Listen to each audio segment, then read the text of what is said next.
Is there still a war on terror? And what do I think is the future of ISIS?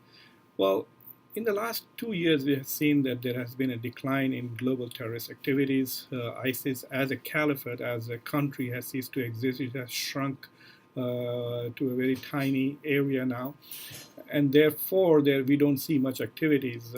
But the ISIS fighters who have not died in the war in Iraq and Syria have returned to their countries.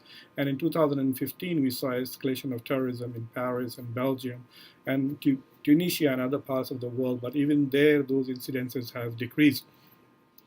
While we could argue that terrorism has decreased and therefore war on terror has become less important, but I think the conditions that continue to spawn terrorism remain, and therefore we need to remain vigilant.